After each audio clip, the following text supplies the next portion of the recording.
अच्छा बच्चों, आज ये अपना तीसरा वीडियो अपलोड होगा। कल अपन ने लघु बीजाणु जनन और चतुष्फलकीय संरचना के बारे में चर्चा की थी। आज अपन पढ़ रहे हैं नर युग्मकोद्भिद। क्या पढ़ रहे हैं? नर युग्मकोद्भिद मतलब मेल गैमेटोफाइट। नर युग्मकोद्भिद के बारे में अपन चर्चा करें। देखिए, नर युग्मकोद्भिद किसे कहते हैं एक बार समझे थोड़ा सा। अंकुरित, क्या काम है? अंकुरित पराग कणों को ही, किसको? अंकुरित पराग कणों को ही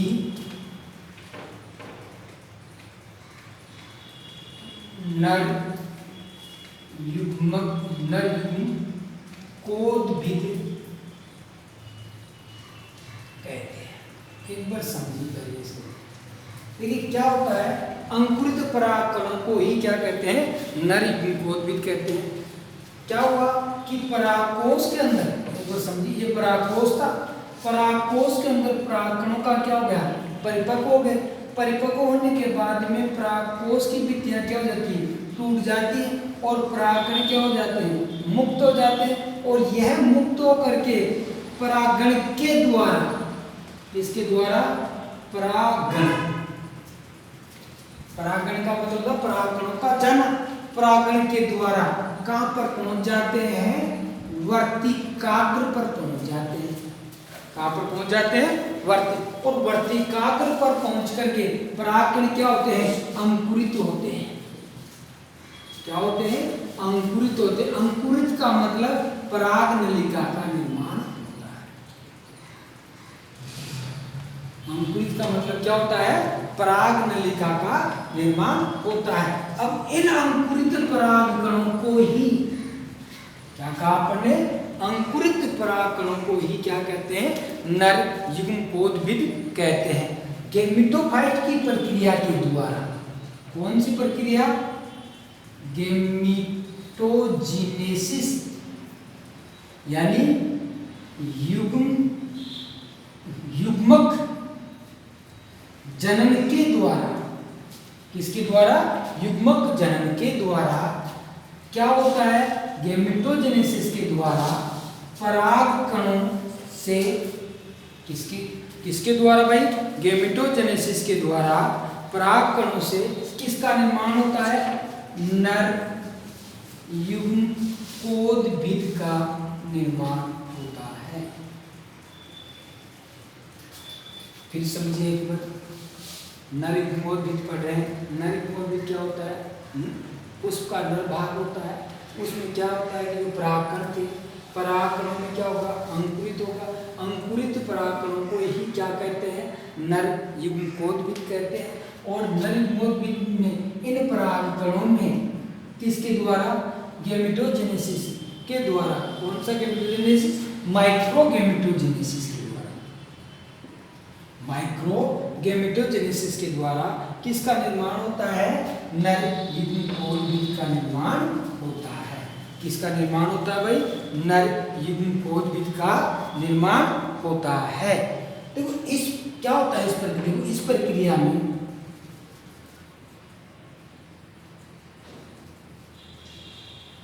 इस प्रक्रिया में जो परागकण है,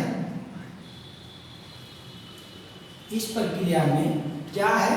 जो परागकण है, उस परागकण के, इस प्रक्रिया में क्या होता है?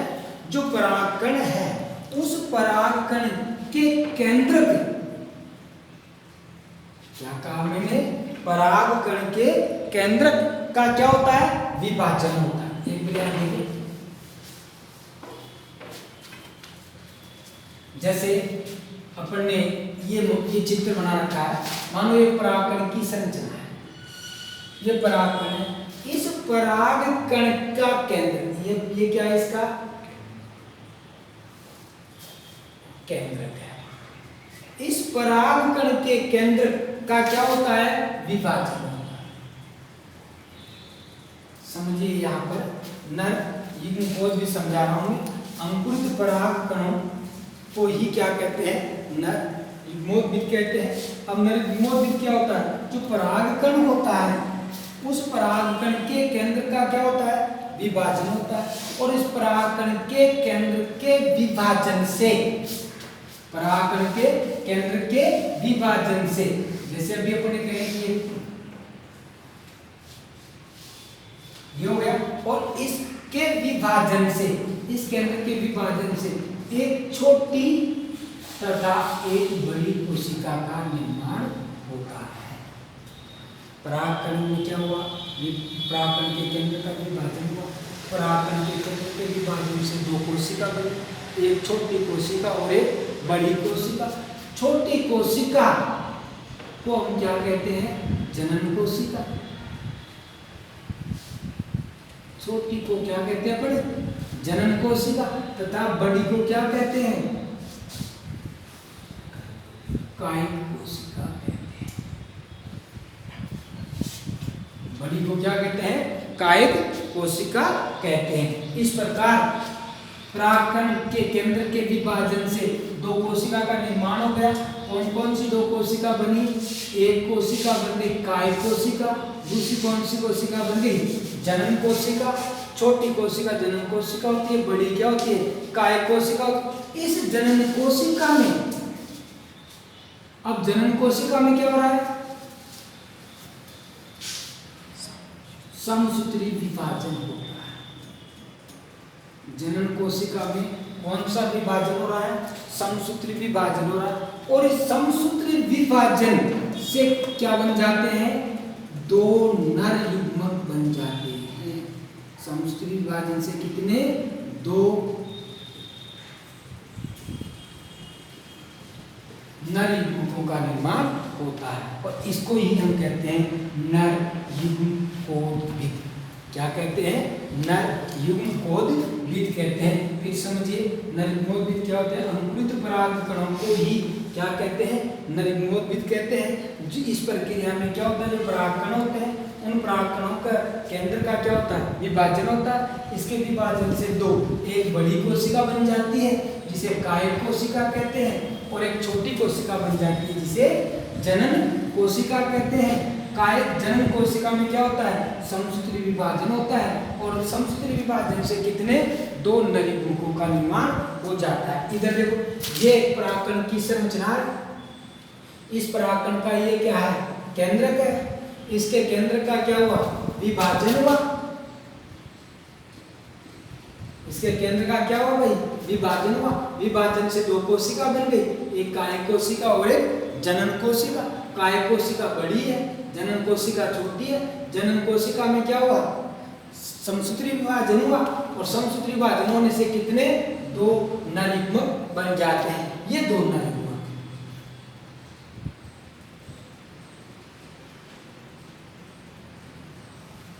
ये क्या हो गए, दो नर युग्मक बन जाते हैं। ये क्या है, कायिक कोशिका का केंद्र है।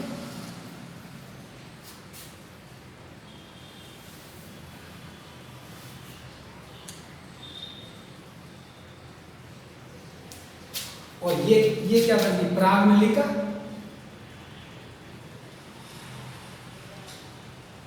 ये क्या बन गई, पराग नलिका का निर्माण होगा।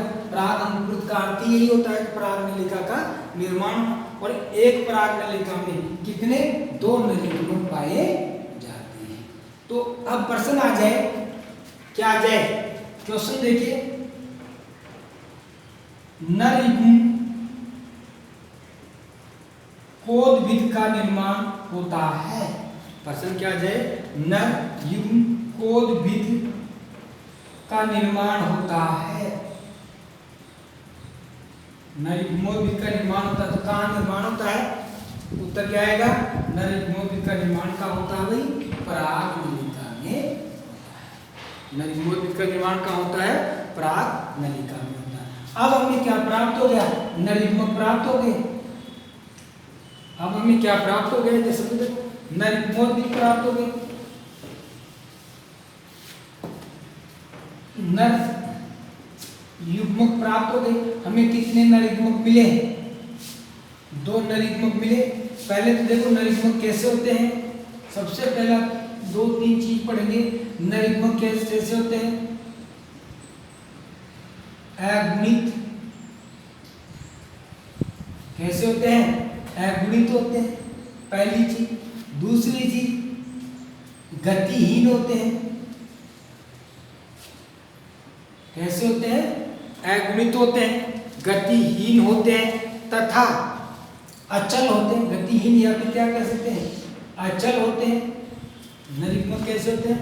अगुणित होते हैं, गतिहीन या अचल होते हैं तथा एक केंद्र की होते हैं। कैसे होते हैं? एक केंद्र की होते हैं। ये नरयुग्मक की विशेषता होती है। नरयुग्मक द्विगुणित अगुणित होता है, गतिहीन या अचल होता है, केंद्रक इसमें कितने? एक केंद्रक पाया जाता है। आगे अब जब अपन मादा युग्मक भी पढ़ेंगे तब उसमें क्या होगा कि ये दोनों नरयुग्मक, अब दो नरयुग्मक जो हमें प्राप्त हो गए, ये दोनों नरयुग्मक क्या करेंगे? कहां प्रवेश करते हैं? बीजांड में। और बीजांड में प्रवेश करके एक तो किससे जुड़ जाता है? अंडकोशिका से जुड़ जाता है। एक तो किससे जुड़ जाता है? अंडकोशिका से। ये तो किसका निर्माण कर लेता है? युग्मनज का निर्माण करता है। और दूसरा किससे जुड़ जाता है? द्वितीयक केंद्रक से जुड़ जाता है, जो बीजांड में पाया जाता है। और ये द्वितीयक केंद्रक से जुड़ करके किसका निर्माण करता है? भ्रूण कोश का निर्माण करता है। किसका निर्माण करता है? भ्रूण कोश का निर्माण करता है। तो भ्रूण कोश में बहुत मोस्ट है, कई बार आता है भ्रूण कोश होता है। तो भ्रूण कोश कैसा होता है? त्रिगुणित होता है। कैसा होता है?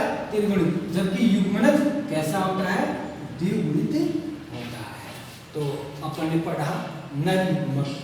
नरयुग्मक के बारे में मैंने बताया कि नरयुग्मक क्या होता है? अंकुरित परागकणों को ही नरयुग्मक कहते हैं। अंकुरित परागकणों का मतलब होता है परागकणों के परागनलिका का निर्माण। परागकणों का परागकण के केंद्र को होता है, परागकण के केंद्र का विभाजन होता है। दो कोशिका बनती है, एक काय कोशिका बनती है और एक जनन कोशिका बनती है। काय कोश जनन कोशिका में समष्टि विभाजन होता है और इससे क्या बन जाते हैं?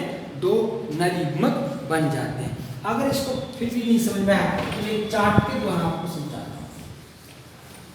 हम एक चार्ट बना करके इसको समझते हैं। सबसे पहले क्या था? देखो, प्राथमिक बीजाणु कोशिका। कौन सी कोशिका? प्राथमिक बीजाणु कोशिका किसका निर्माण करती है? बीजाणु जनन कोशिका। बीजाणु जनन कोशिका से किसका निर्माण होता है? लघु बीजाणु मात्र कोशिका। किसका निर्माण होता है? लघु बीजाणु मात्र। लघु बीजाणु मात्र कोशिका से क्या होता है? अर्धसूत्री विभाजन होता है। लघु बीजाणु मात्र कोशिका में क्या होता है? अर्धसूत्री विभाजन। और इस अर्धसूत्री विभाजन से क्या बन जाते हैं? क्या प्राप्त होते हैं? परागकण। या हमें क्या प्राप्त होते हैं? लघु बीजाणु। क्या प्राप्त हो गए भाई? लघु बीजाणु। इन लघु बीजाणु या परागकणों के केंद्रक में क्या होता है? विभाजन होता है। केंद्रक का विभाजन। परागकणों के केंद्र का क्या होता है? विभाजन होता है। इस परागकणों के केंद्र के विभाजन से एक हमें क्या प्राप्त होता है? कायिक कोशिका। क्या प्राप्त होती है? कायिक कोशिका। कैसी होती है? बड़ी होती है। और एक हमें प्राप्त होता है जनन कोशिका। क्या प्राप्त होती है? जनन कोशिका। इस जनन कोशिका में क्या होता है? समसूत्री विभाजन। कौन सा विभाजन? माइटोसिस। कौन सा विभाजन? माइटोसिस। माइटोसिस डिवीजन होता है। इस समसूत्री विभाजन से क्या बनते हैं? दो नर युग्मक प्राप्त होते हैं। कितने नर युग्मक प्राप्त होते हैं? 2 नर युग्मक प्राप्त होते हैं। इस को कहते हैं नर युग्मक। प्राथमिक बीजाणुजन कोशिका। और अगर चले तो प्राथमिक बीजाणुजन कोशिका कौन सी थी? परपुष कोशिका। कौन सी कोशिका थी? परपुष कोशिका। परपुष कोशिका की कौन सी? आंतरिक कोशिका। तो इस प्रकार पहला प्राथमिक बीजाणुजन कोशिका। प्राथमिक बीजाणुजन कोशिका से क्या किसका निर्माण हुआ? बीजाणु जनन का निर्माण हुआ। बीजाणु जनन किस में परिवर्तित हो गया? लघु बीजाणु मात्र कोशिका में बदल गया।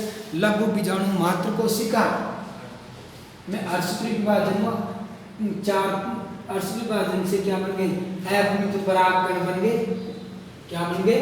अगुणित परागकण बन गए। इन अगुणित परागकणों में क्या हुआ? केंद्र का विभाजन हुआ। केंद्रकों के विभाजन से एक बड़ी कोशिका और एक छोटी कोशिका बन गई। बड़ी कोशिका काय कोशिका कहलाती है और छोटी कोशिका कौन सी? जनन कोशिका कहलाती है। इसमें उन्हें क्या हुआ? समसूत्री विभाजन हुआ और इस समसूत्री विभाजन से कितने? 2 नर युग्मकों का निर्माण होता है। अब नर युग्मोत्पत्ति जो मेल गैमेटोफाइट था उसका लास्ट पॉइंट है क्या? परागकण की संरचना।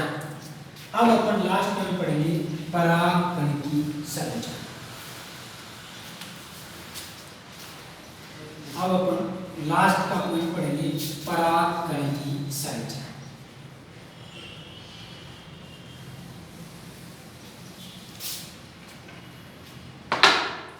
तो देखिए अपना लास्ट पॉइंट है परागकण की संरचना। देखिए अपन ने इससे पहले चर्चा करें, अपन ने पढ़ा नर युग्मकोद्भिद की संरचना और विकास। सबसे पहले पढ़ा अपन ने परागकोश, फिर पढ़ा अपन ने लघु बीजाणुधानी। लघु बीजाणुधानी के बाद में पढ़ा लघु बीजाणु जनन। लघु बीजाणु जनन के बाद में अपन ने पढ़ा नर युग्मकोद्भिद। अब अपन क्या पढ़ रहे हैं? परागकण की संरचना। देखिए परागकण की संरचना के लिए ये चित्र बना रहा हूं।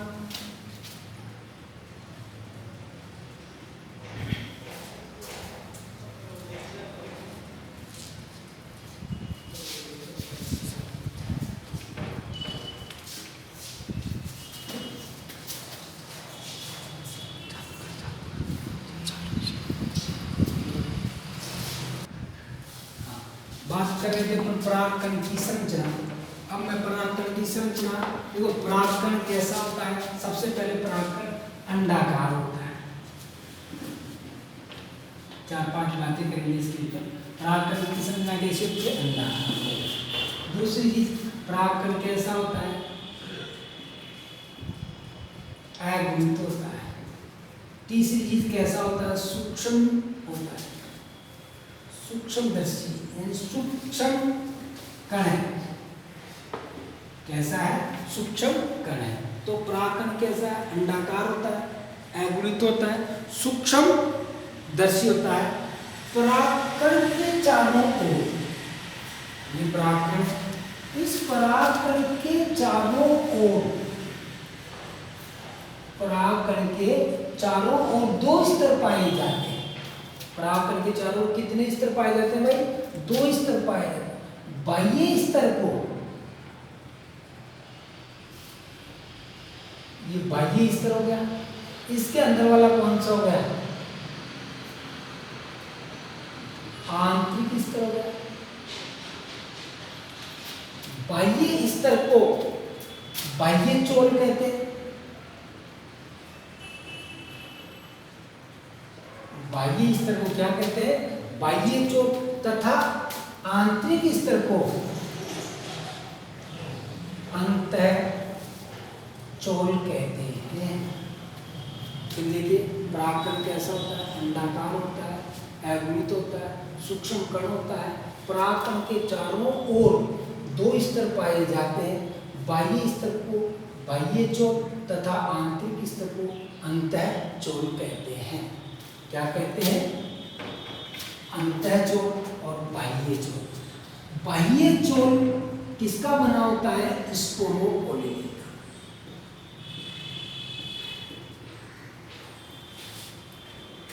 किसका बना होता है?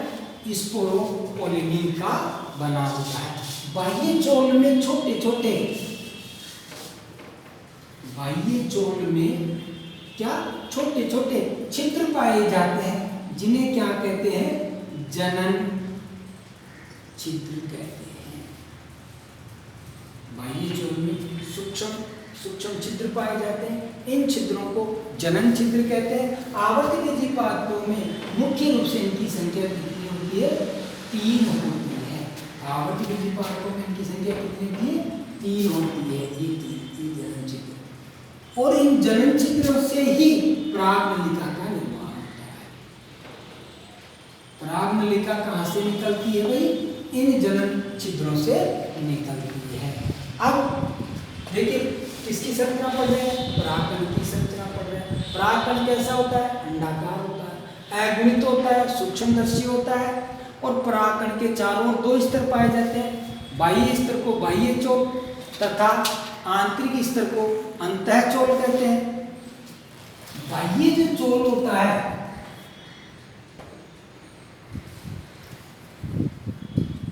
बाह्य चोल होता है, उस बाह्य चोल पर सूक्ष्म छिद्र पाए जाते हैं। इन छिद्रों को क्या कहते हैं? जनन छिद्र कहते हैं। और ये बाह्य चोल किसका बना होता है? स्पोरोपोलिन का बना होता है, तथा यह इस पर कैसे उभार पाए जाते हैं? बाह्य स्तर पर क्या पाए जाते हैं भाई? उभार पाए जाते हैं। ये देखो ऐसे उभार युक्त होता है। बाह्य कैसा होता है? उभार युक्त होता है। अब आंतरिक स्तर होता है। आंतरिक स्तर कैसा होता है? आंतरिक स्तर सेल्यूलोज का बना होता है। आंतरिक स्तर किसका बना होता है? सेल्यूलोज का बना होता है, तथा यह आंतरिक भाग को घेरे रहता है। किसका बना होता है भाई? सेल्यूलोज का बना होता है, और आंतरिक भाग को घेरे रहता है, तथा कोमल व झिल्ली नुमा होता है। कैसा होता है? कोमल व झिल्ली नुमा होता है।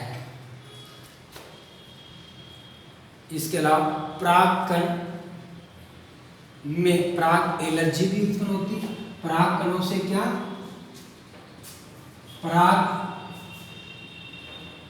एलर्जी भी उत्पन्न होती है, जिससे पराग कणों से एलर्जी होती है, जैसे कांग्रेस गार, चटक चांदनी आदि।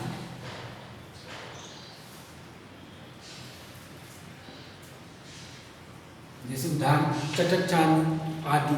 परागकण की सतह पर, बहुत मोस्ट लाइन बोलो, परागकणों की सतह पर एक तेलीय परत पाई जाती है।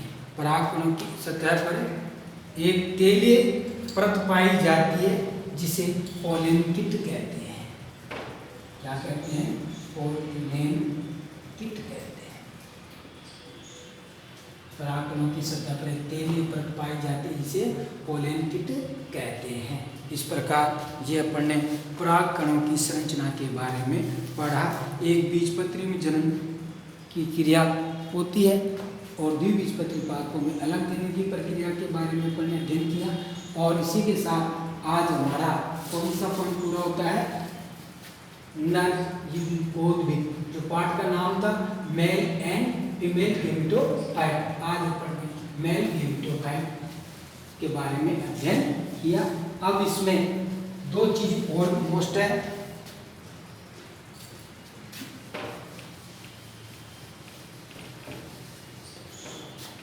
सबसे बड़ा परागकण,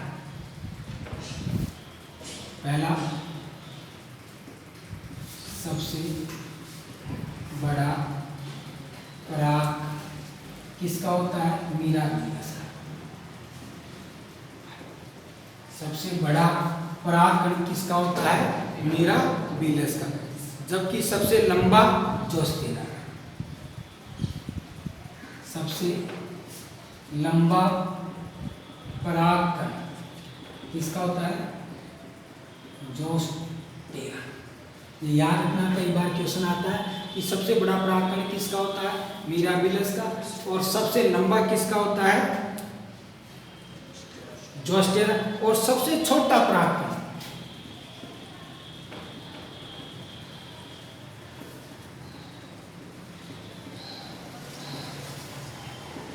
कौन सा? सबसे छोटा परागकण मायोसोटिस का होता है। मायोसोटिस। इस प्रकार ये तीनों हमें याद रखना है। कौन कौन सा?